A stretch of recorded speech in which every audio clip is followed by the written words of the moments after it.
Hey everyone, and welcome to the channel. So in front of us is the all-new Rivian R1S Launch Edition.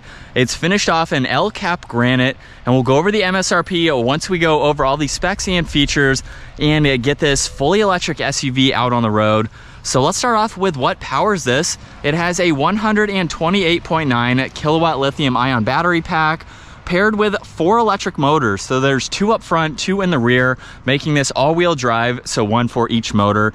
It pumps out 835 horsepower and 906 pound-feet of torque, propelling this 7,000-pound SUV from 0 to 60 in 3 seconds, 0 to 100 in 8 seconds, with a top speed of 111 miles an hour. Now it also has a total range of 316 miles and a maximum ground clearance height of 15 inches. Currently, this is the lowest ride height, but you can go up to 15 inches if you want to take this off-road. So let's work our way to the exterior styling now, where this has a very distinctive look to it compared to other SUVs on the market. We'll start off with the massive LED connector bar that runs right through the middle, where this has LEDs, of course, for the headlights, high beams, turn signals as well, even the fog lights that are mounted down below. Now this has a forward-facing camera with the parking sensors. There's inlets everywhere to provide cooling as well as better aerodynamics, with some brush trim in that lower section. And aside from that, pretty sleek front-end design. Now, since this is fully electric, there is no engine up front, so you can use this button on the key fob to reveal some extra hidden storage, where you could place groceries, some small bags, whatever you have for the day. If you don't want them to roll around inside the cabin space, you have this area. Now, I haven't been able to find any exterior buttons to use, so I believe you just have to use the key fob to operate that. Now, this also has a massive set of 22-inch wheels with the yellow brake calipers. These are regenerative brakes, of course. Rivian has the yellow outline to match those calipers, and there's actually 3 cameras located on this side. There is 1 on the back of the fender flare, 2 on the power folding side mirrors, where it does have the integrated turn signal, and you'll notice the upper half is all gloss black. Just to give it that two-tone look, we do have some plastics in the lower section connecting the fender arches, both front and rear. And it almost has a Jeep Grand Wagoneer design to it, with how steep and vertical that rear pillar is. But working our way to the back, we have the third brake light, wiper blade, backup camera with all these sensors. We have the full LED connector bar that runs right through that power liftgate, and this can even tow right around 7,700 pounds. Now let's work on to the cargo space now. You can use the button located by that backup camera, but you can also use the button on the key fob. You do have to have the vehicle unlocked. Now this has a split style design to it, like the BMW X5. So to lower the actual tailgate portion, you just push on that button. And with the third row up, there's a surprising amount of space where you could place some items here. There's even some storage underneath the floor. Basically, you could put the charging cables here or some other smaller items that you have with you. Now on this left side, this vehicle has a built-in air compressor because of the ground clearance that you can get up to, but you can also hook up an exterior cord here so you can actually use the air compressor and not just for the suspension there. So you could air down or air back up your tires if you're doing some hardcore off-roading in your Rivian. Now these buttons over on this left side will actually fold down the second row. So you do have to fold down the third row there manually, and then you have to put both of them back up manually. But it's nice that you can quickly do that if you have no one in the third row and you need a little bit more cargo space. Now, unlike the X5, you can't push one button for both of these to close. So I do have to do this one individually, and then from there, we can push on this button up top and it will close from there. So interesting, you can't do both of those with the push of one button. But as you can tell right now, the vehicle is currently locked. There's no button that you can push, so you have to go to the key fob, unlock it. You will see the door handles pop out, where now we can take a look at the interior. It has a very nice design to it with all the leather, the wood trim, brushed aluminum. We have the Meridian sound system, and I like that the storage space in the door has this movable component, so that makes it easier to grab some items, maybe put in some larger items and have this out. So it makes it a lot more versatile. Now, as we work our way to the third row, let's quickly pop this back up, which is very easy to do. Same with the second row there. You'll notice that these are full leather with Rivian right in the middle. To gain access to that third row, I can just use that button up top and push that seat forwards. We're at 5'10". It's not all that hard to get into the back. I could be back here around town. It's really not all that tight. We have an armrest, cup holder, massive window to look at, even the moonroof there for the third row. So it is nice. Full-size adults could fit back here if you really needed to. And just got to wiggle on out like any third row, really. We can slide this back into place. There is a slider bar down below, so that way we can put it back to a regular position. And we can recline this seat too, where plenty of space. There's some storage pockets behind both front seats. We have the heated controls down below, along with all the AC controls, even some auxiliaries. There's even more auxiliaries behind the headrest. So you could put a tablet here and have it charging if you need to.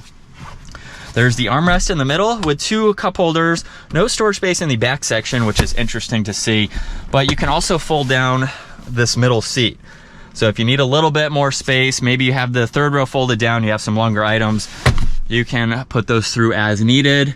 And as you can tell, very open for this SUV. So a lot of light is provided for this interior. Now the front door panels finish off just like the rear. There's all the window adjustments. We have the sound system there. And then the rest of the controls, so you normally see your window controls and maybe some seat controls, are located within that middle there. We have beautiful leather. We do have the seat controls on the side of the seat, so there's more functions to go through, of course. And in that entry exit height, it's very easy to, of course, enter and exit. Now, in order to start this vehicle, since it is electric, there's no push button for this model. You simply see push brake to start. So with my foot on the brake, you will see it pop up with ready, and now we are ready for the day. Now the stock over on this right side is like the Mercedes-Benz. So you can go up for reverse. You'll see that backup camera with that split design. You can go into drive, where now we have the forward-facing camera. Park is on the end of the stock, and then you also have your distance pacing, your steering assist you can go through with that stock. Now on this left side, this is your turn signal, of course, but you also have the headlight adjustments, which you can quickly get into. And then there's also the wiper blade controls too. You have your high beams on this, and you can see that on the top there in order to activate those. And there's a few buttons on the side for your front and your rear wiper blade. No controls over on this left side. You do have 2 on the steering wheel here. This left one here is for volume by default for the radio, and then you can actually use these to adjust your side mirrors and your steering wheel. So you do have to go into the infotainment system to do that, and you can see the rest of it with full leather. Pretty simple design. So let's talk about this infotainment system and what you have to go through. Right now, we are on the different driving modes page. So you have all-purpose, sport, conserve, snow, off-road, and towing. If you go into the off-road setting, this is how you can raise and lower this vehicle to go to the highest ride height. You also have adjustments for how you'd like the ride to be, stiff or soft, regenerative braking, and then the stability as well. Now in this lower section, all of this is fixed, so this will not move. We have a shortcut to the navigation as well as your audio. You can go back to the page that I just showed. If you push on the Rivian logo there, you now have accessibility to open the hood. You can open the charge port.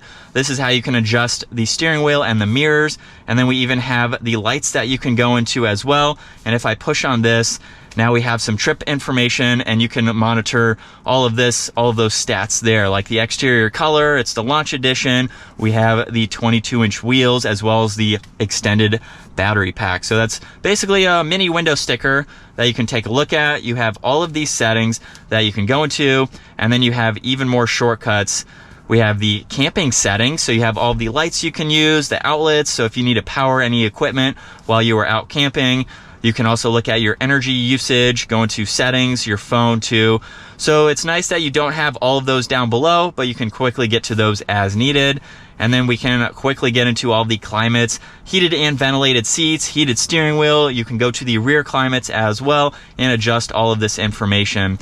So there are no physical buttons. You get used to this. of course, once you spend some time in it, going through all of this info. So it is nice to see that all in one area. Now there's 2 air vents just underneath that and a lot of storage space down below. Now what's pretty cool about this Rivian is that you have a mobile Bluetooth speaker. So if you are camping, you're tailgating, you're doing something, you have the speaker that you can take with you. It also has a light on it. Now right above that, we have 2 cup holders that will pop out. A little bit of storage in front of the armrest, which is electronic, so that will open up. Now I haven't found a glove box in the traditional location over on this passenger side. Interesting to see that is deleted. And then a look at visibility from the driver's seat. It's a long vehicle, but you can easily see around.